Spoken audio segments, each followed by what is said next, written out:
দেশের বিভিন্ন স্থানে সভা সমাবেশ মানববন্ধন সহ নানা ঘটনার আরো খবর থাকছে আবরার মাহি রিপোর্টে। শরীয়তপুরের গোসাইরহাটে স্থায়ীভাবে বাঁধ নির্মাণের দাবিতে মানববন্ধন করেছে ইসলামী আন্দোলন বাংলাদেশ ও এলাকাবাসী। উপজেলার আলাওলপুর চর জালালপুরে নদীর পাড়ে এ মানববন্ধন অনুষ্ঠিত হয়। জলাবদ্ধতায় ক্ষতিগ্রস্ত কৃষকদের নিয়ে বিল হরিণা বাঁচাও আন্দোলন কমিটির মতবিনিময় সভা অনুষ্ঠিত হয়। গতকাল যশোর সদর ভাতুরিয়া ঈদগাহ ময়দানে এই সভা অনুষ্ঠিত হয়। বিভিন্ন জায়গায় কমিটিতে কিছু সমস্যা আছে এবং তার সমাধানের জন্য কর্মী সম্মেলন করছে দল বলে জানিয়েছেন কেন্দ্রীয় সাংগঠনিক প্রধান কুমিল্লা বিভাগ ও স্বেচ্ছাসেবক দলের সহসভাপতি হাসান বিন শফিক সোহাগ। ময়মনসিংহের ভালুকায় উপজেলা বিএনপির ভারপ্রাপ্ত আহ্বায়ক আলহাজ মোহাম্মদ মোর্শেদ আলমের বিরুদ্ধে মিথ্যা অপপ্রচারের প্রতিবাদে সংবাদ সম্মেলন করেছে উপজেলা বিএনপি।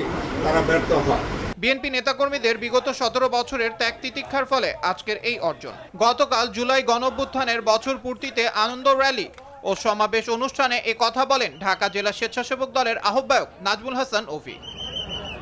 আবরার মাহি, RTV।